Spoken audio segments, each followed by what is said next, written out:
Hello, this is saxophonist Antonio Parker, and this is a conversation in jazz, where we are promoting jazz through telling the stories. My guest today is a multifaceted keyboardist, B3 organist, pianist, composer, producer, and band leader. Please welcome Mr. Benjie Porecki. We ask you to like, comment, and subscribe to the channel.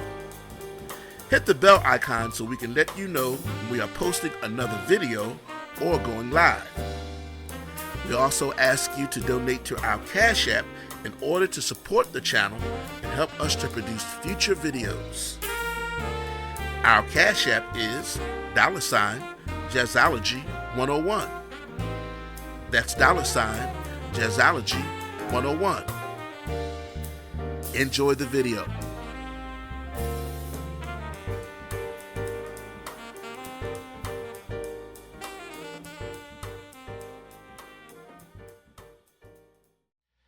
Hi, I'm saxophonist Antonio Parker, and this is a conversation in jazz. Our guest today is a multifaceted keyboardist, B3 organist, pianist, composer, producer, and band leader.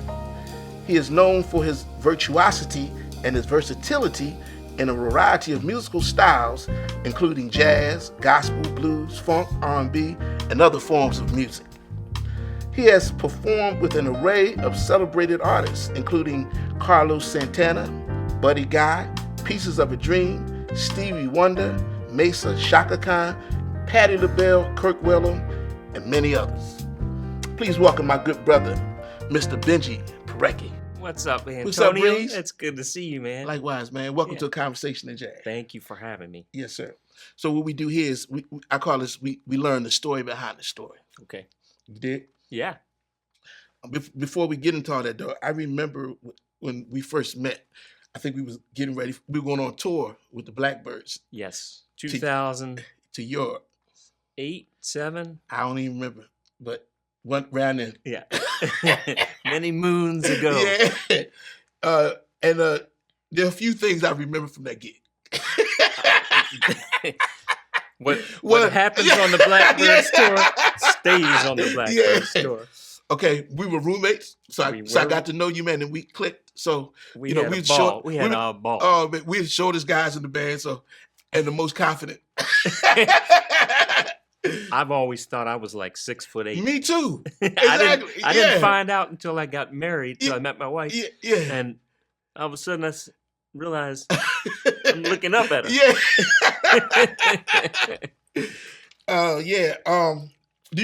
Didn't we have this duck dinner? I think in London we had this. That's the best duck I've. And I was with you the first time you ate shrimp. Yeah, prawns as they're called in the UK. Yeah. Yes. Roosevelt was a premier entity on the tour. That's Antonio's flute. Yes, I called him Roosevelt. Every time he got ready to play a flute solo, I'd say, "Come on, Roosevelt! Come on, Rosie!" I remember, man, we were playing in London, and like, what's the name of that club in London that we played at? The Jazz Cafe. The Jazz Cafe, something like that, yeah. And the energy was so high, and so we walking in rhythm. Yeah. So I'm sweating, and it comes time for that flute solo. Come on, Rosie. Come on, Roosevelt. So I pull out Rosie, and the flute is it's sliding up and down my thing, and I can't get a note. So I finally connect the note, and I just play that one note for the whole song. And then I look over you, man. I look over at you, you just laughing. There were many memorable moments on that tour. Oh man, and of course Destiny, but we don't say that. You found your destiny. Yes, destiny, no doubt about it. Or one aspect of your destiny. Yes. Yeah. Anyway, you also played on some B3 organ on my funk CD, playing attention. Right. Yeah, which was funky. I remember. Oh yeah, man. I haven't heard it for years, but that was cool. I think you had me play organ, and you had Federico Pena play keyboards, and he called me after he heard the rough mixes, and he said, "Man, we make a great team." Yeah, no doubt, man. I mean, you can't get no better than that. Yeah, it was cool. Y'all That was put that. cool, I man. said, man, you put that what we call stank on it. I'm gonna have to pull that back up. Yeah.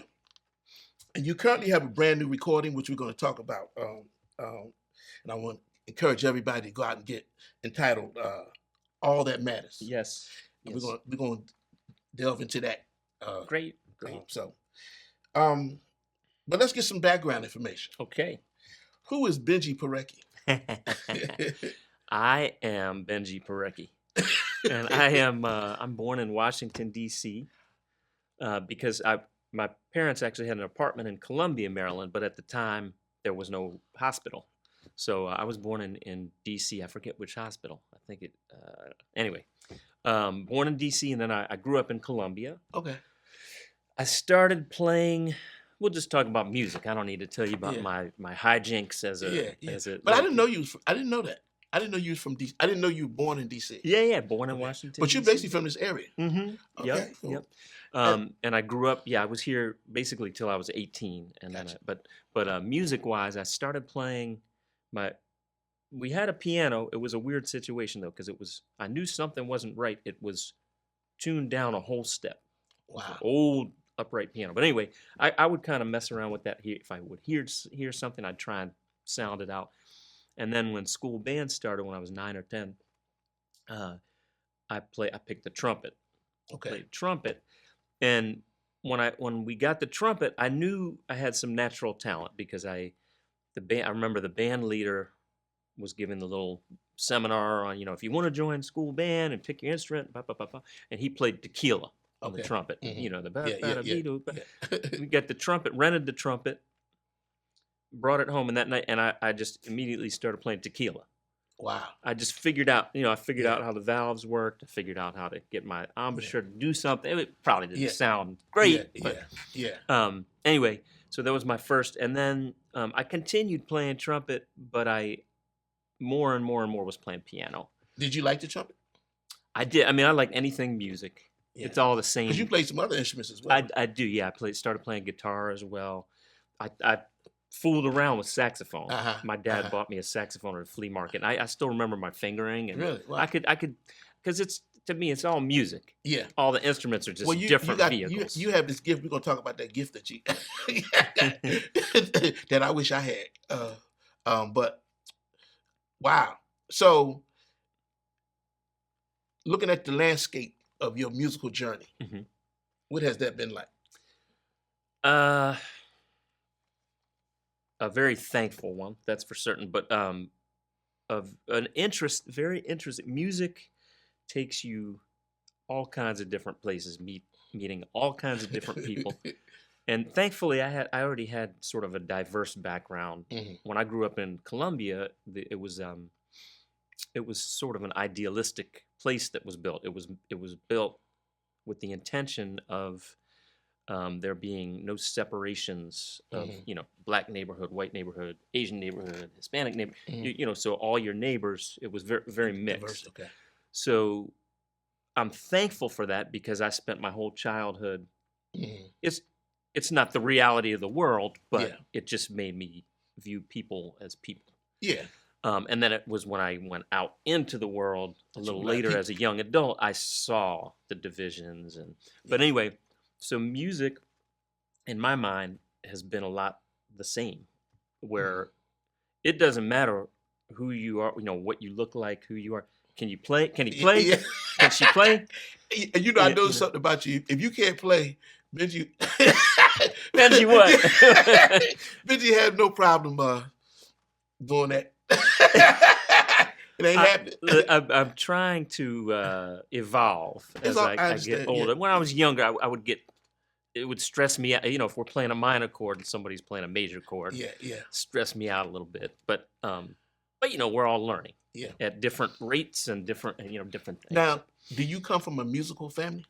Partially. My mom played guitar and sang. She was born in Israel.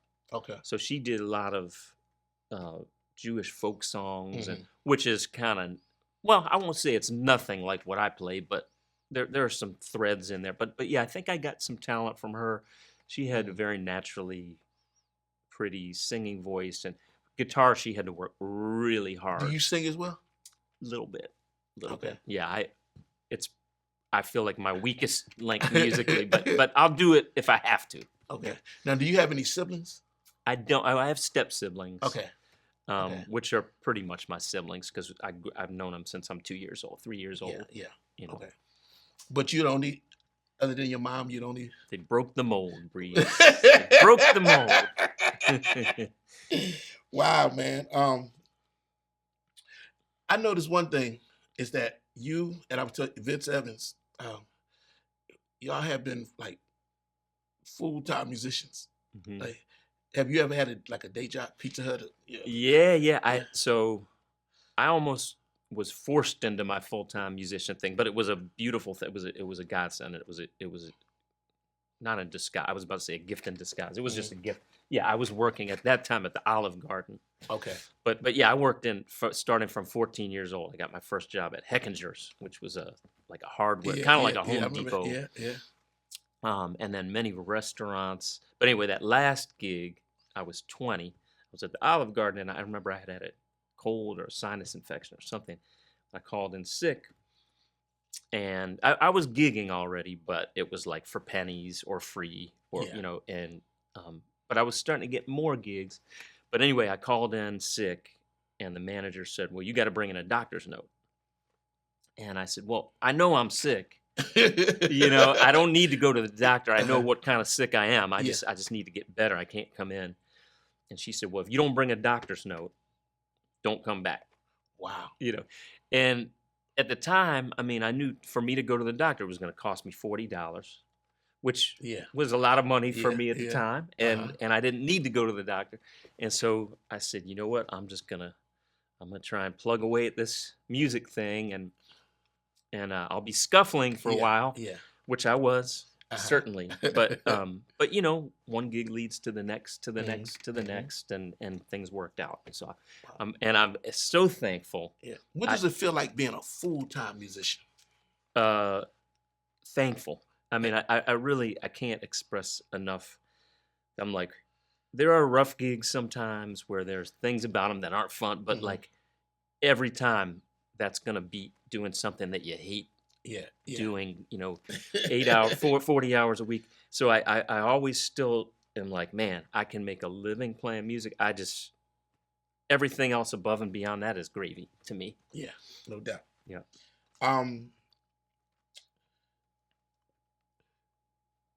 Were you, when you started music, Mhm. were you self-taught or were you formally trained? Pretty much self-taught. I took a few lessons here and there, and then I would come upon a teacher I might get 6 months worth of lessons from. Okay. There were a couple guys. There's a guy in Baltimore. He's still alive, Charles Covington. Oh yeah, I interviewed Charles.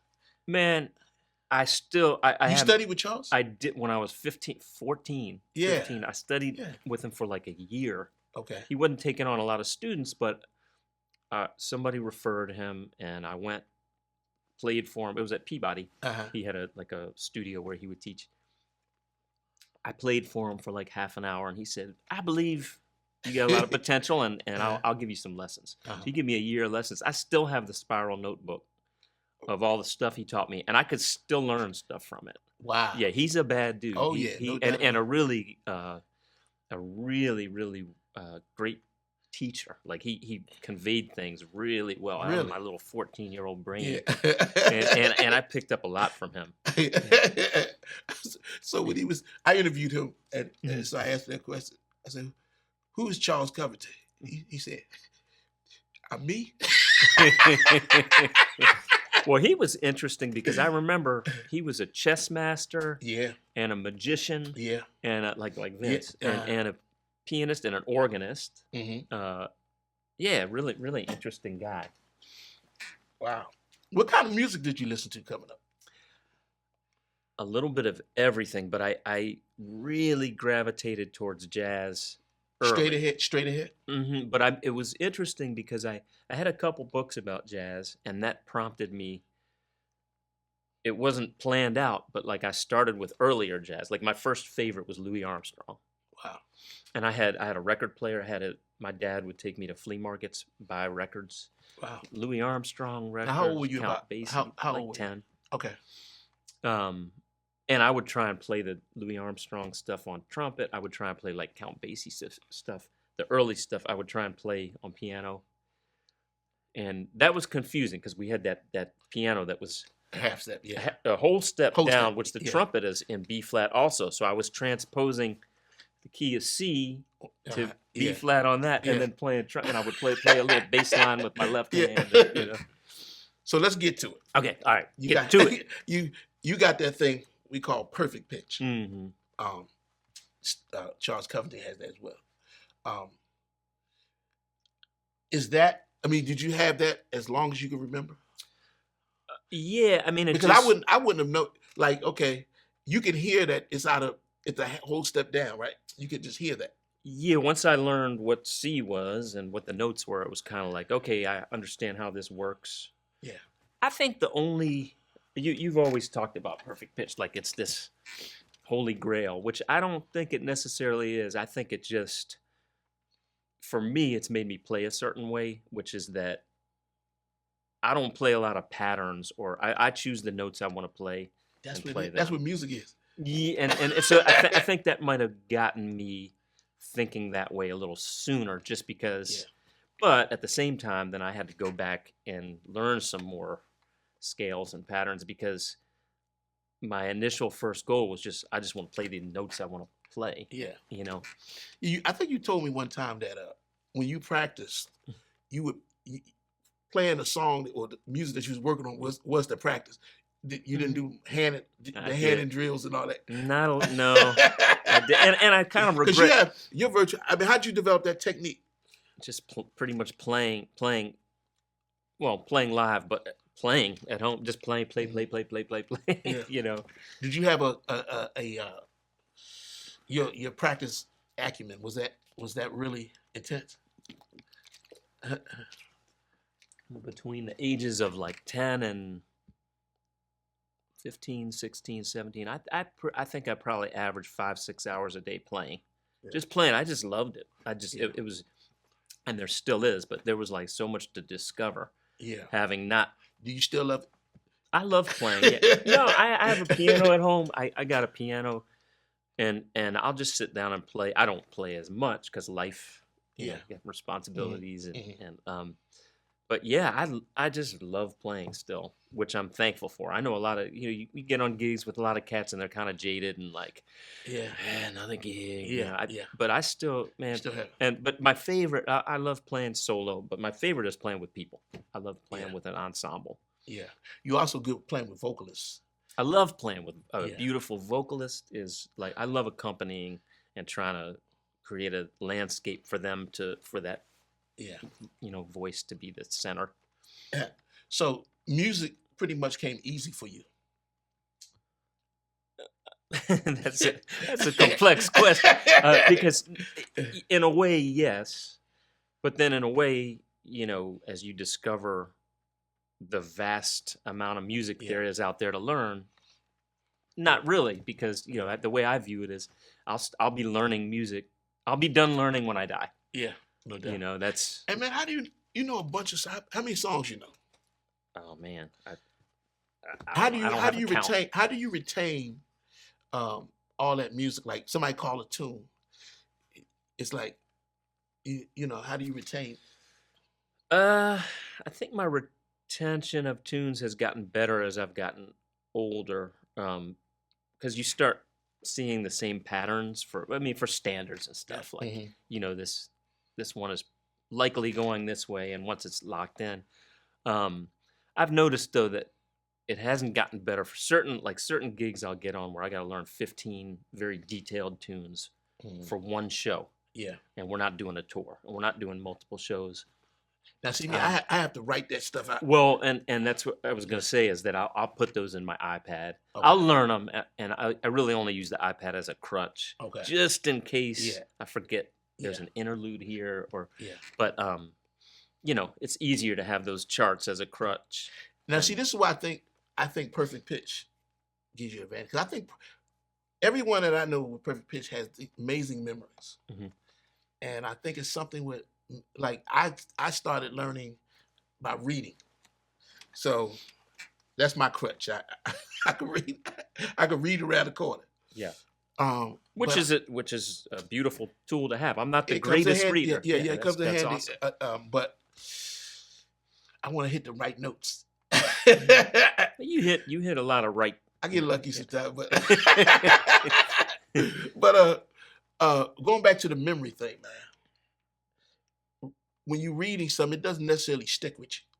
It's true. I agree. You know what I'm saying? Because yeah, I've found sometimes I'm sitting there staring at it. I'm not even really. Yeah. How you process it, it's Yep. like, so you internalize. So when you're learning music, it just becomes part of it.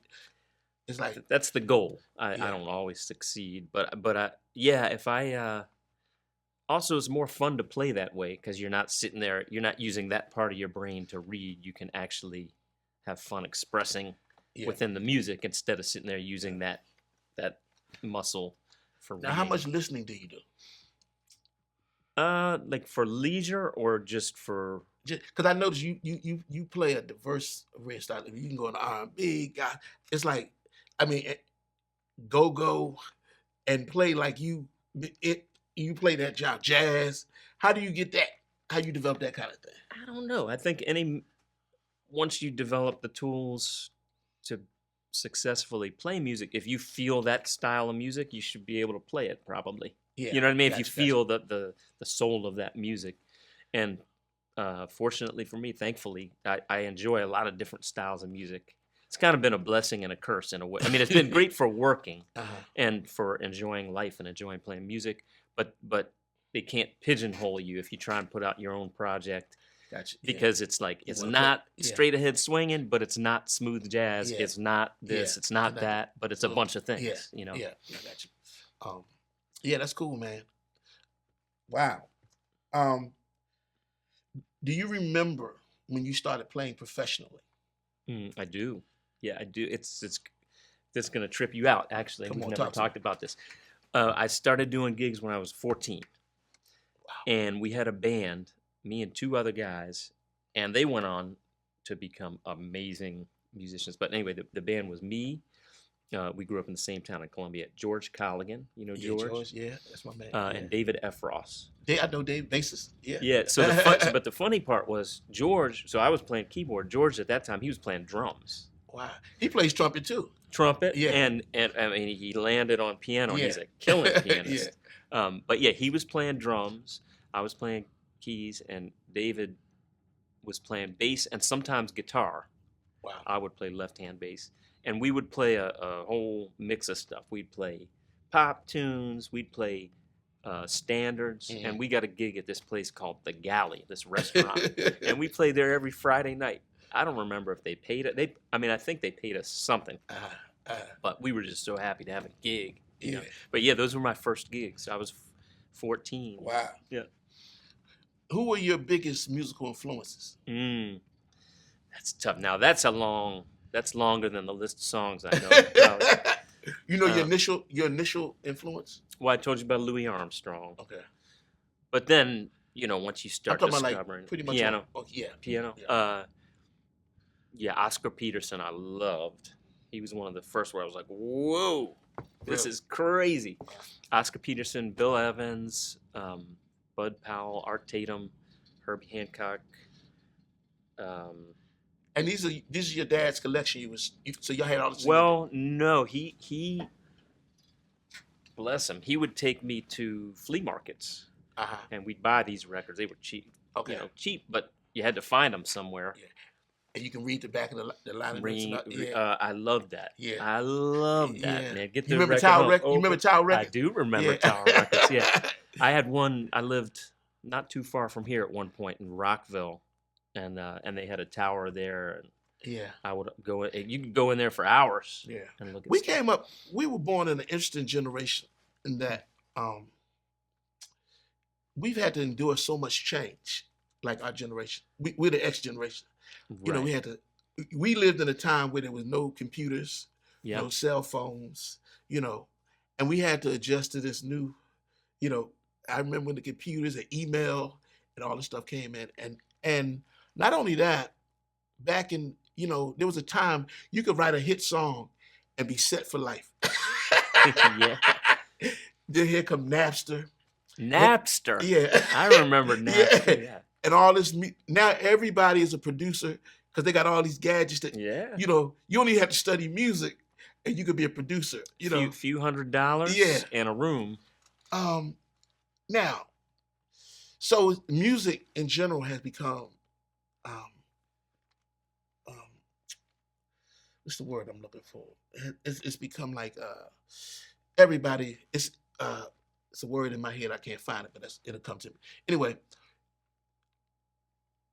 is it harder today? Because people have, like, do people come out because they can go to, you know, you got Netflix, they're on YouTube, and so the whole energy changed. You know what I'm saying? I You know find- exactly what you're saying. Yeah. It's funny what you're explaining. I've always, not always, but in recent years, our generation has one foot in the analog world and one foot in the digital world. Gotcha. Yeah. And that's a kind of a gift because we were gifted a more organic Yeah. upbringing. Yeah. And I certainly, not to a fault, I don't get nostalgic to a fault, but I do sort of miss those simpler Yeah. times, Yeah. you know, and music was more organic. It's become, like you say, you get a laptop, Yeah. some inexpensive software. You don't even need speakers. You can use headphones. Yeah. Get a digital audio interface, and you're set. And you can, and there's all this, but it's not creating in the way musicians like us grew up with the idea of what creating is. And I also find that, like, a lot of younger people that came up in this digital world, they, and I'm a teacher, so they are not used to hearing acoustic instruments. They're hearing drum machines and kick drum. So when they hear a real drum, that can be foreign to them. Listen, man, I've been on all these gigs where these kids or young adults were playing in a restaurant, or were playing wherever, and they come up and you see the wonderment. Like, they're like, "What am I hearing? What is this?" Yeah. And for me, I'm kind of going like, I want to live in the current. I don't want to, fall off, get off the ride. Yeah. But I'd kind of like to go back to that simpler. I enjoy playing with real musicians, and having that rapport with an audience. Yeah, you know? man. And I got students. I teach elementary school, so I play Stevie Wonder. She said, "You listen to that old man music." Oh. Oh. but it's timeless. Yeah. I mean, a lot of that music, Stevie Wonder, by the way, is one of my all-time favorites. Yeah. And we're gonna talk about that story I heard you tell about Stevie. Yeah, we're gonna talk about that. But yeah, Steve. But his music's timeless. No, I think a lot of I the just music we're gonna hear today, you're gonna hear today that's popular. You're not gonna hear about it in 40 years. That's true. You know? I recently went to a Stevie Wonder concert in Baltimore, man, and it was just crazy. He would just hit songs that you grew up on, and the whole stadium knew the words. Let me ask you something, Okay. because I've been to a few of his concerts. Did you feel like I felt like, okay, I'm witnessing something special here? Absolutely. Yeah, I mean, Me and Vince went. oh, nice. Yeah, me and Vince nice. went, man, and it was like, it was just unbelievable, man. It was like, it was inspirational. Yeah, the way he conveys his Yeah, music yeah, live yeah. is a whole nother Yeah. dimension to Yeah. his genius. And it's like he hasn't missed a beat. It's crazy. Yeah, so yeah, man. And for us, he's been around. I mean, he's been around forever. Yeah. He's as long as I remember, there was Stevie Wonder. Yeah. You know. No doubt, man. So yeah. But yeah, we got to keep playing, man. Let's see. Did you know at an early age that you were going to pursue music? Oh yeah, there was no. And your parents were very supportive? They were they were very supportive. My dad at a certain point when I, became like about 17, 18, Uh-huh.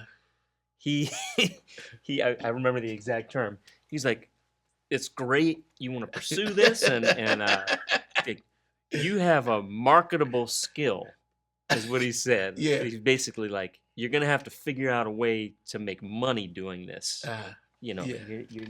And he's right. You got to survive, and Did I knew there was no choice to me. They came out here and heard you play. Oh yeah, it drove me. I mean, when I couldn't drive, wow. My dad, those Yeah. gigs at the Yeah. at the galley when we were 14 Uh-huh. and beyond. Like I didn't drive, so somebody got to drive you to the gig. Wow.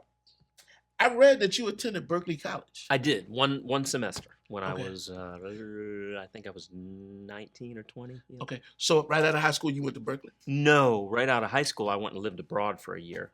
Really? Yeah. Where'd you go? Lived in Israel for a year on a kibbutz. How was that? How was that? It was great. It was a very eye-opening, enriching experience because you kind of go, and it gave me this. I already had it, but it gave me a great work ethic because you got to work. Wow. Yeah.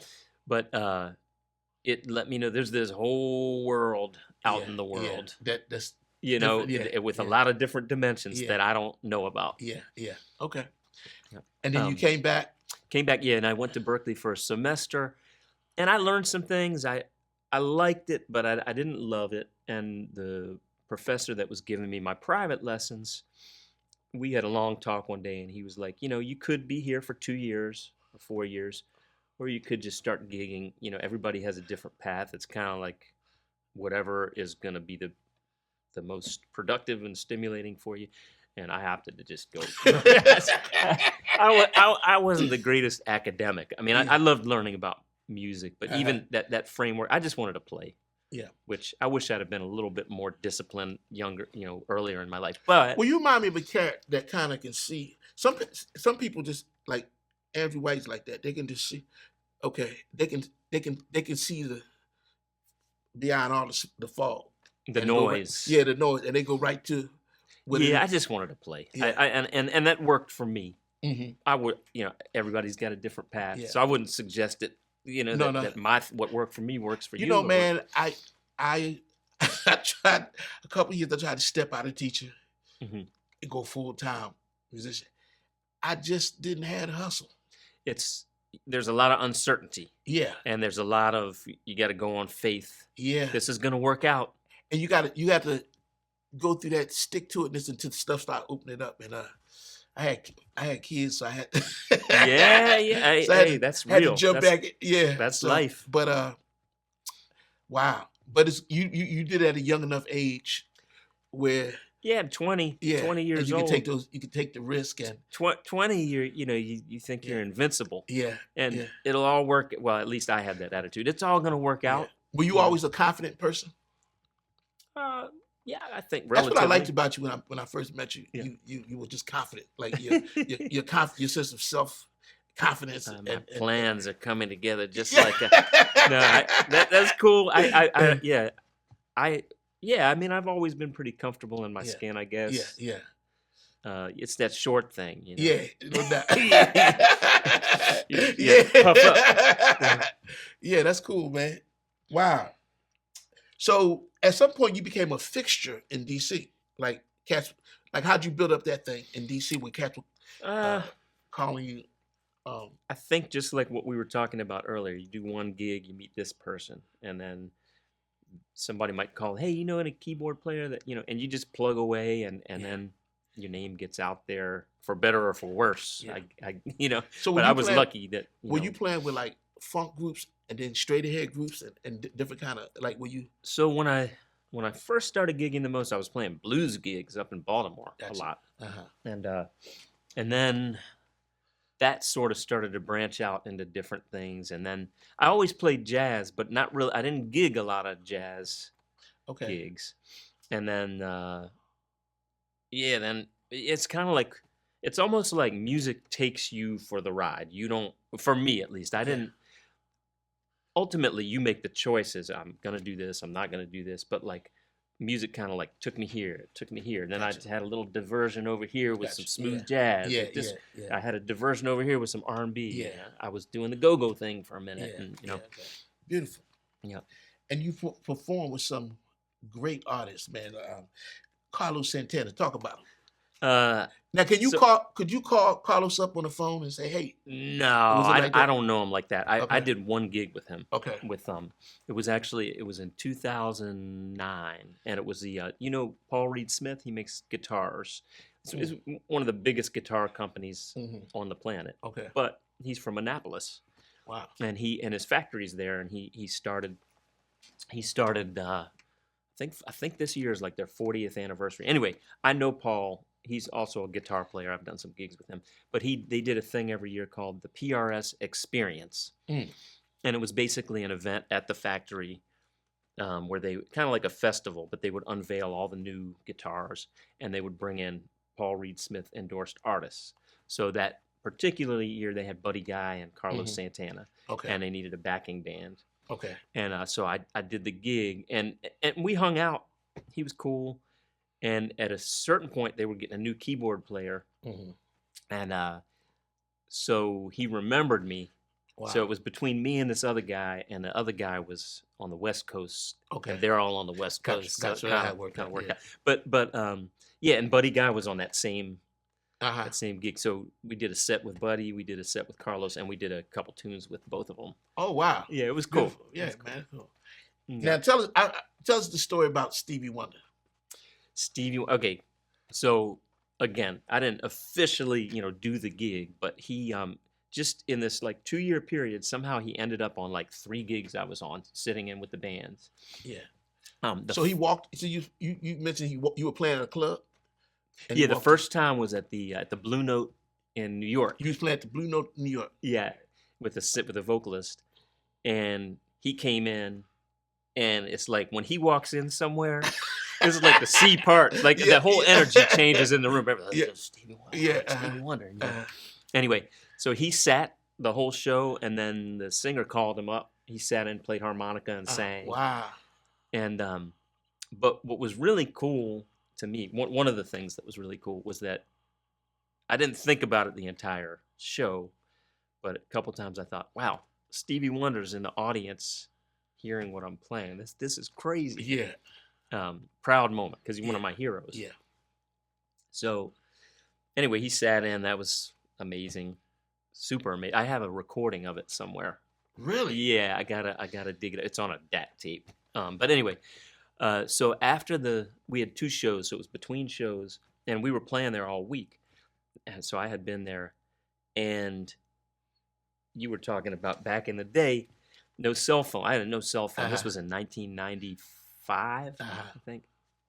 So using the payphone, using your calling card to call home and check my messages. You got to put in a certain pattern of keys. Anyway, this payphone at the Blue Note had some quirky thing with it. I don't remember what it was, but I go up in this where the phone is and the restrooms, and he's just up there by himself, and he's on the phone. Stevie? Yeah. Wow. And I could tell he just keeps trying this. And I said, "Excuse me, are you trying to check your voicemail?" And he said, "Yeah, I can't get this phone to work." I said, "I've been here all week." I said, "There's a certain pattern you have to do to make it work." And I said, "I'll help you out if you." I said, "By the way, I was the one playing keyboards. You sat in with," and he goes, "Oh yeah, the brother that plays funky and pretty." Which I was like, man, that could be a quote. Yeah. But it was also funny to me. He kind of sized up my playing. Wow. And that was that's those are probably 2 of the biggest part of my playing. Yeah. And he figured that out that quick. But anyway, I helped him check his messages. Wow. And that was cool. That's cool, man. Yeah. Beautiful. Yeah. Wow. Stevie Wonder, man. Yeah, what an amazing. You played with Chaka Khan and Patti LaBelle? Yep, Chaka in New York too. Same kind of thing. She came and sat in, listened to a set at I don't know if the place exists anymore. It was called the Soul Cafe. It was right outside of the Lincoln Tunnel. She sat in on drums. Really? And it was funky. Get out of here. Yeah, yeah, Chaka Khan? yeah. And she told me I was so funky, she cursed at me. But yeah, she sat in on drums. It was super cool, and she didn't sing. She just sat in on drums. Wow, man. Yeah, yeah. And how'd you get to play with Patti? Patti, that was at the Kennedy Center, and actually, and Vince was on that gig too. We both played keys on, but Wow. it was I don't remember what the event was, but we were the house band. We backed up Patti, Isaac Hayes, Chuck Brown. I can't remember who else Yeah. was on the gig, but anyway, yeah. So Patti, the funny thing about her, we rehearsed all week, Mm-hmm. and she cooks and I cook, Wow. and we got to talking about cooking, and she said, "Well, I know you're from Maryland. I make a mean crab cake." I was like, "Yeah, it's probably." And she was like, "Well, let me see your recipe." And I was like, "Nah, I'm not giving you the recipe." So Wow. all week, she was hounding me about this recipe. Fast forward, we were on tour with the Blackbirds. I don't know if you remember this. We ran into her entourage in an airport. And this was like 2 years later. And she just walked up to me and goes, "You gonna give me that recipe?" Wow. Which I never did. Yeah. Wow. Isn't that funny? That's funny, man. Yeah. Did you play with Chuck Brown for? I did. Um, On and off. Well, pretty steadily for like a year or two. Yeah, Chuck was cool. Two days a week. One Yeah. Wednesday night at the Classics, and Thursday night at some other place off of Naylor Road. I can't remember the name of it. And then just kind of on and off here and there. We would do some. He sang on one of my albums. Wow. Yeah, he sang that beautiful Shirley Horn tune, "Here's to Life." Really? Yeah, I gotta check that out. No, I gotta check that out, man. I'll send you a link, man. That's a great segue because we're gonna talk about your current album. Okay, beautiful. Beautiful. All That Matters. What was the inspiration for this CD? The inspiration, as a whole, I would say the inspiration of the music on this album is love, loss, and life experiences. Beautiful. Yeah, I have had quite a couple years. I lost my mom 2 years ago. Oh, sorry. And yeah, thank you, I appreciate it.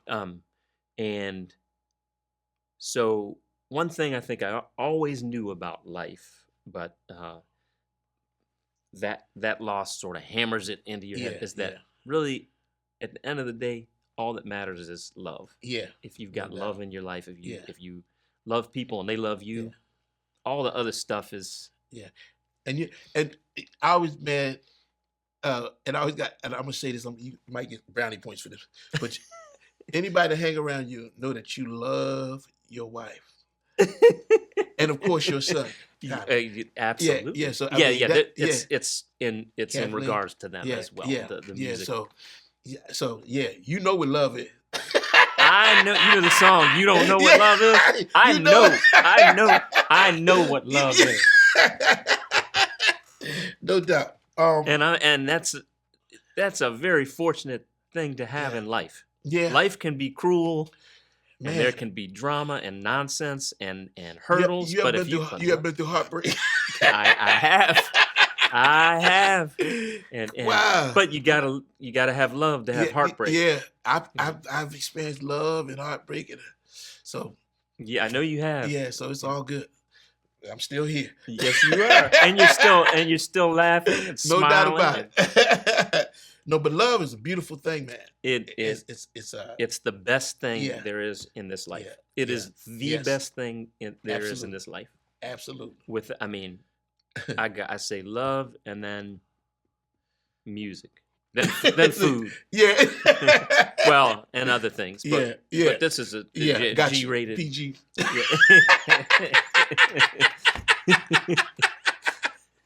Well, you funny. All right. Did you compose all the selections on the CD? I did. I did not. I got 6 originals and 4 covers. Okay. And the 4 covers are just songs that are dear to me that I put definitely a different slant. It's not like a copy Gotcha. cover. It's a whole different vibe of the original. But for one reason or another, whether they have to do with the theme of the album or I just love the tune, that's why they ended up on there. And who were the musicians? Mm. Let's see The amazing Mark Prince on the Yeah, drums. my One man. one of my favorite, not just drummers, but Person. musicians and humans. Yeah. You're funny about Mark. When we did that Blackbirds tour, the first date we had, we were somewhere in the UK. You had gone somewhere. We were in the room together, and all of a sudden, here's someone knocking on the door. Yeah, and it was Mark. I remember that. He was. Who was he playing with? He was with what was the name of that band? I remember that. But band out of Baltimore. I can't remember their name, but they were popular. Yeah, Navasha Daya and James Collins, and it'll come back. Yeah, I remember that. But anyway, Mark Prince on drums, just amazing, beautiful musical drumming on this project from him, as always, and Michael Bowie. Oh yeah. On upright and electric. Yeah. Which is cool because I know Michael mainly upright. Oh yeah. But his electric playing is super cool too. Yeah. It's a kind of a different approach. Yeah. And he just played beautifully, of course. Yeah. And then what we did was we recorded as a trio, live, as a piano trio, live in the studio. And then I took those tracks back to my home studio and I overdubbed some B3 organ, just not big main part. The piano's sort of the main voice, but some organ padding and some gospel stuff on a couple tunes. And some pads as a little feel good to your soul blanket. Yeah. And then mixed it. Yeah. So I'm always about the process.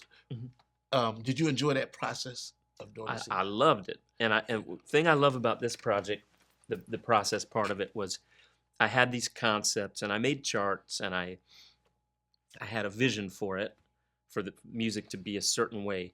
But then I don't like to tell a masterful drummer, masterful bassist, or masterful saxophonist, play it like this. Gotcha.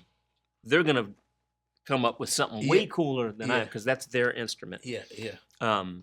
So I kind of gave Mark and Michael a little, like, sort of a guidepost, and let's try it. Let's just see how it feels. And a couple of the tunes were first takes. Wow. A few of them we ended up by the third take we had, but that was mainly like finding the groove. Gotcha. And where'd you guys record? We recorded at Tonal Park Studios in Tacoma Park. Gotcha. That's Charlie Pilser's place. I picked it because I know Charlie for a long time, and I love the piano in there. It's a Steinway, and he's a masterful engineer.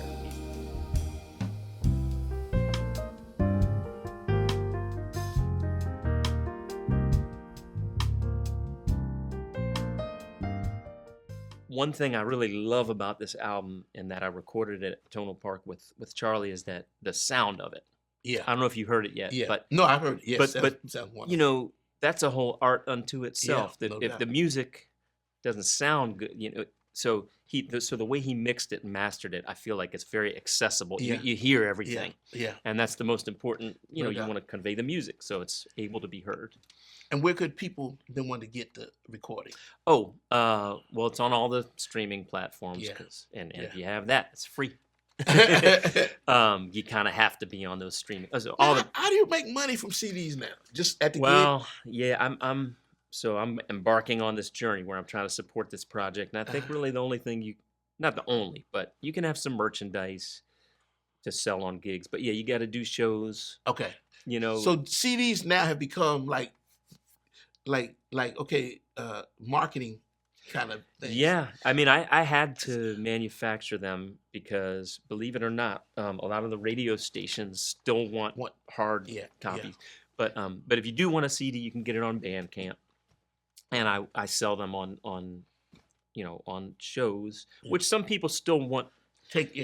Want that physical thing to take. Now with that's them. when I was talking about the different worlds that back in the day, a CD was a big, because people don't know, we spend money to create this product, and it's not a kumbaya. Yeah. And although it's a thing of love, and it's something that I think for your legacy and that sort of thing, but you still, it's like,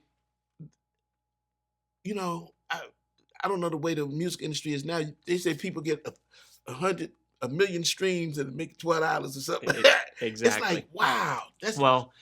And that's why we're lucky that we play. Yeah. Because I mean, AI is getting a bit scary, but you cannot replicate a human playing an instrument. I mean, you can make a recording with AI that's like, wow, that's crazy, but So because this, I tell you quick, if you don't mind, I'll tell you this quick. So this friend of mine, she said, "Look, I'm a recording artist." She sent me these songs that AI created.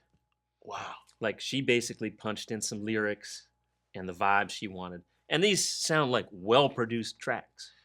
Really? You know, it's not her. It's created by AI. And I texted her back and I said, "Yeah, this is novel and I could see why it would be entertaining. Yeah. But can you show up to my gig and sit in and do this song?" You know. And she got the point. You know, she was laughing. Wow. She was like, "I know it's messed up." You know. So do you think AI is going to take music in another direction, or do you think there's always going to be a need for live musicians? I would hope for us, for all of us musicians, that there would always be the need for real music made by real people. Yeah. I think recording wise and live music as well. Absolutely. Yeah. But I think recording wise, AI could be used as a helpful tool. Gotcha. In conjunction with real playing. Yeah. But I find the whole AI making music on its own a little troubling. It just doesn't jive with my spirit very, very well. There's like, you gonna have AI doctors doing operations. Well, that could be good. Yeah. Because I was hearing about some stuff with AI, man, where they can, it can look at see what it's in your blood and see. Maybe AI could cure cancer. Yeah. Or you know, and then that would be amazing. No doubt. But as far as music or art, you know, I don't know, man. So how many CDs have you produced thus far? Oh man, you mean sold my own? Your own, under your name. See, I should know this, shouldn't I? I mean, you can man it up. 3, 4, 5, 6. I think this will be my 7th. Beautiful, man. Yeah. See, and to me that's beautiful because as we get older, man, I think your legacy, like you know, when we leave here, this music is gonna continue to. Yeah, and it's to me, I think it's good to capture these snapshots in time. Yeah. You know. Mm-hmm.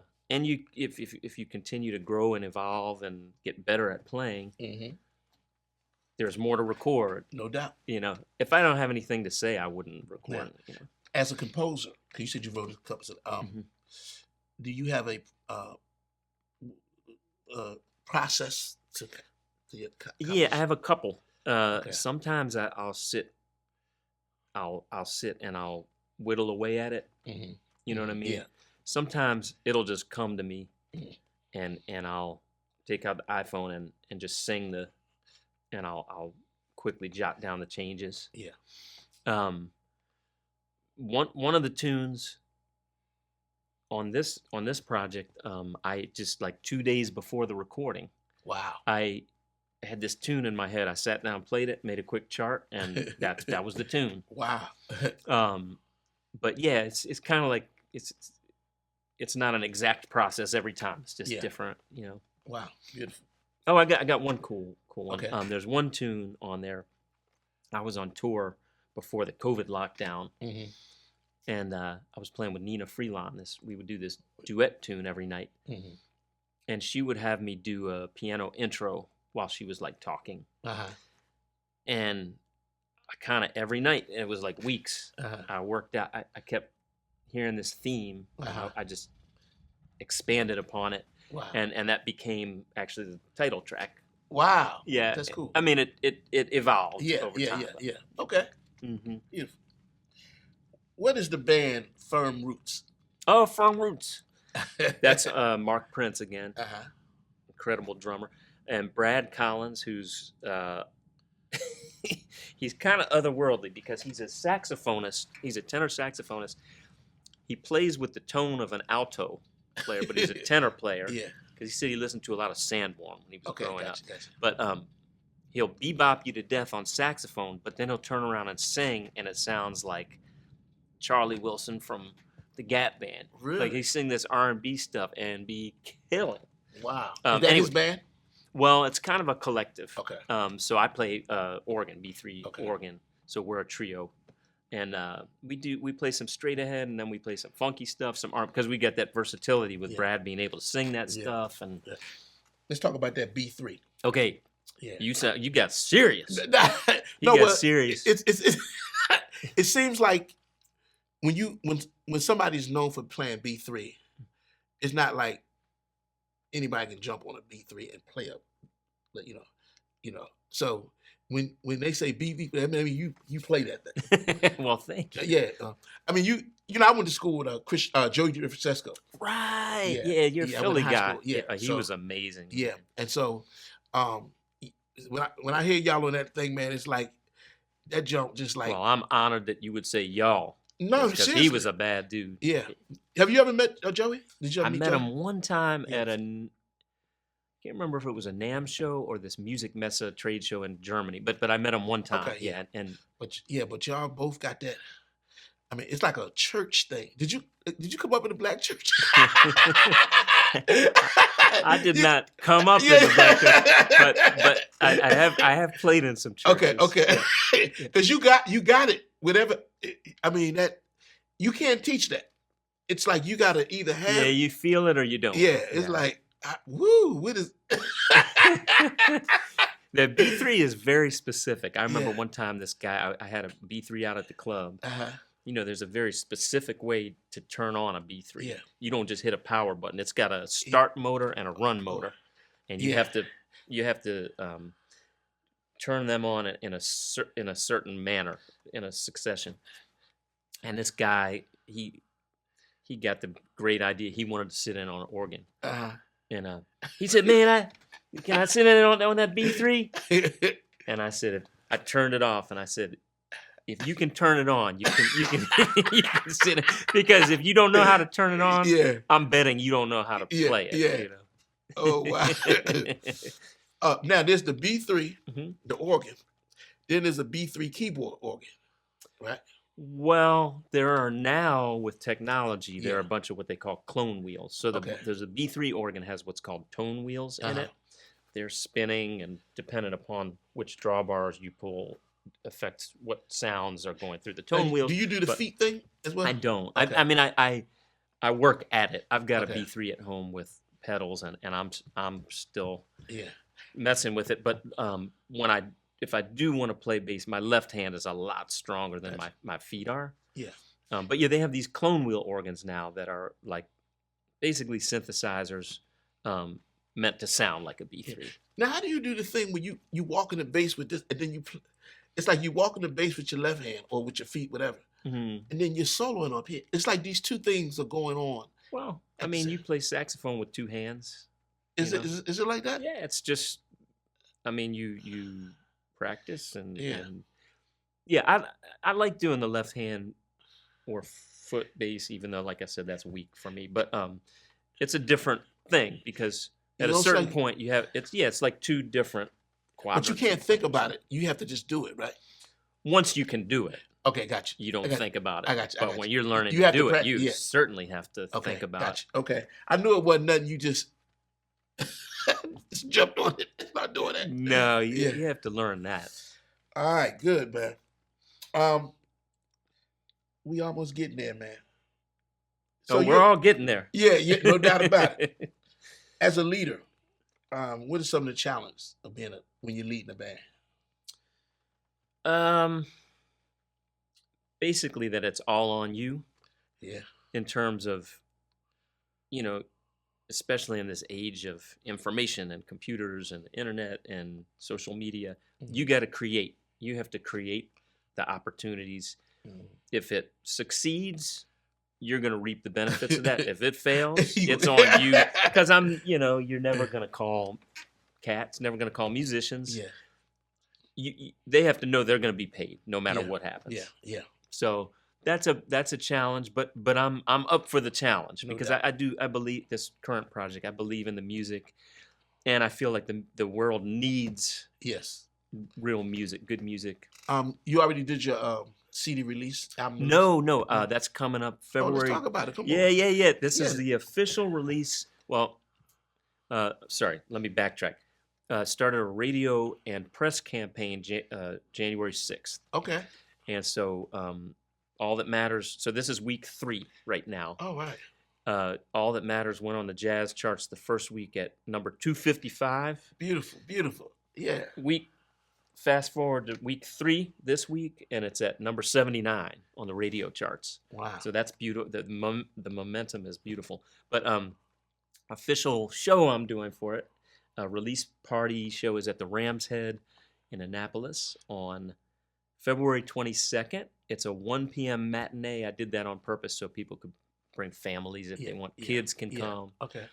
And I'm doing a Mid-Atlantic Jazz Festival gig on February 14th. Beautiful. Okay. And then I'm gonna be trying to work this thing all over the country and hopefully beyond. Wow. You have a management, or you kind of just doing?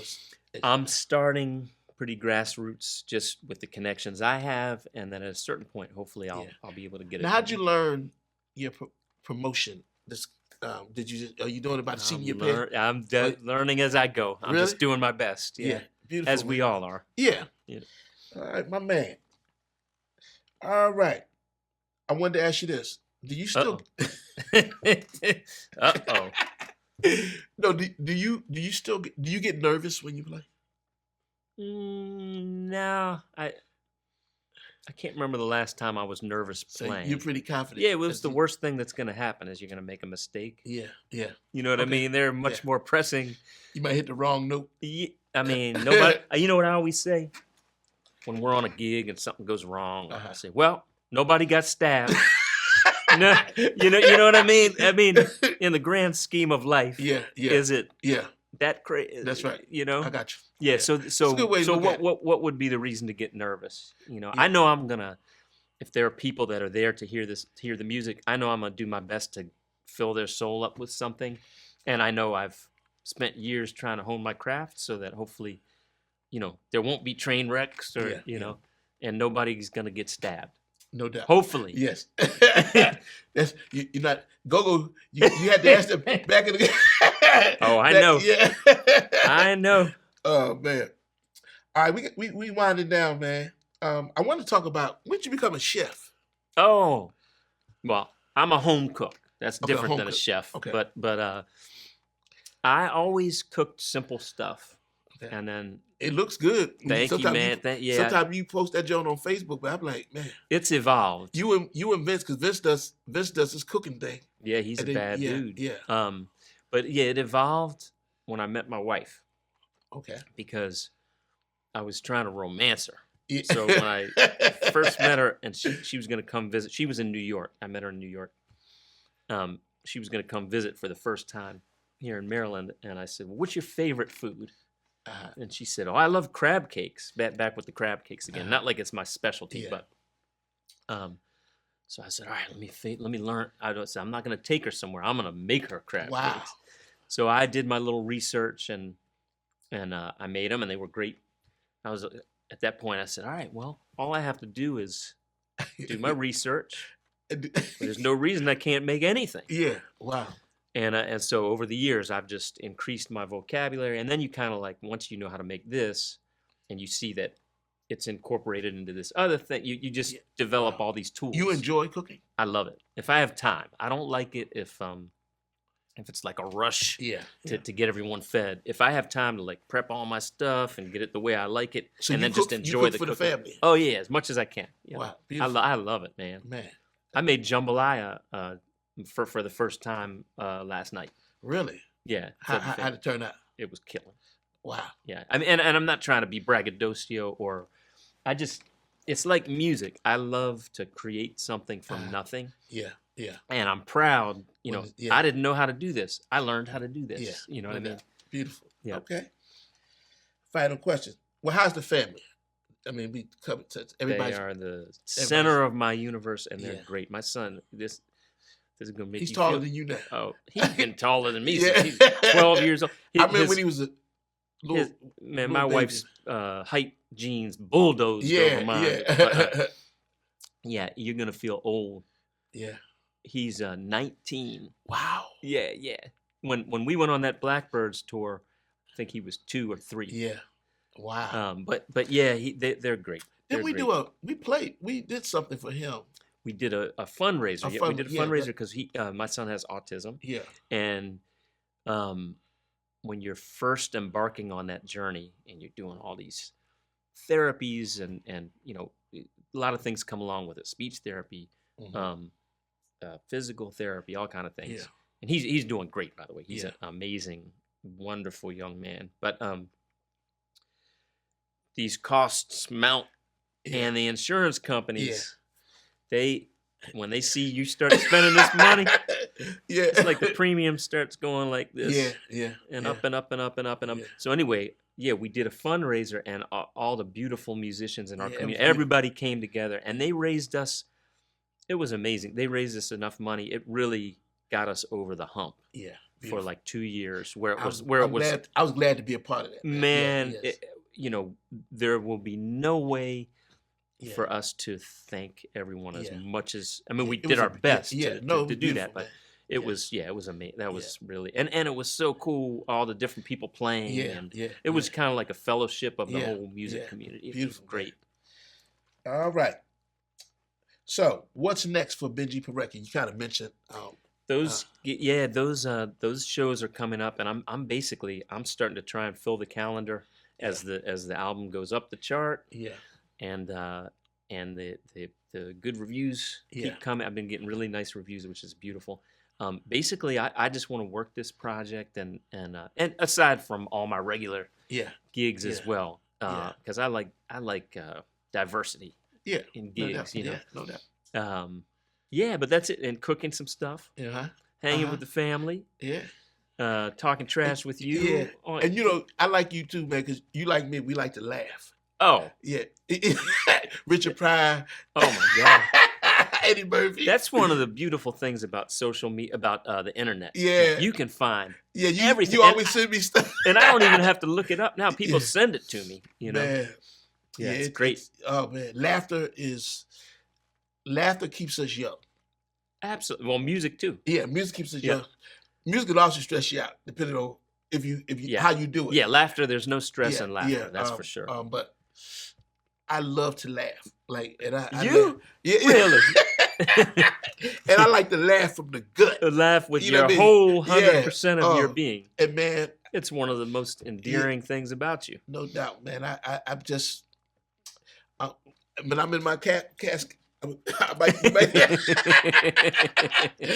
be laughing. Hey man, last question. How can people contact you and find out what you're doing and where you're playing, that sort of thing? You can look right in the camera. Yep, BenjiePorecki.com. www.benjieporecki.com. And there's a spot there for emailing, for booking. There's my schedule. There's a bunch of cool videos. There's all my music is up there. If you want to book me, there's a contact for booking and an electronic press kit. It's one-stop shopping. Beautiful. Yeah. Well, good brother, I want to thank you. I can't thank you enough, man. This is fun. Yes, man. I'm you was one of the cats that said, I got to get Benjie. So I'm glad we finally able to make it happen, man. Me too. I'm thrilled. I appreciate you, man. All the best to you and family on this new CD, man, and just keep doing what you do. Thank you, man. Keep laughing, keep loving, and we'll be on the stage together at some point. I hope so. Yeah, that'd be awesome. I need to start working on a new project. I call you up. You always bless it. Remember we did the multiplication thing? Did you ever hear that? Oh yeah. I don't think I ever heard it. I remember I heard it when I was tracking. Yeah, but I mean, I actually finished it. So cool. I'm gonna send that to you. So beautiful. It's out. So, but you put all that stuff on it, boy. Thank you, man. Anyway, well, there it is. There it was. The one and only Mr. Benjie Porecki, right here on A Conversation in Jazz. And we'll see you on the next one.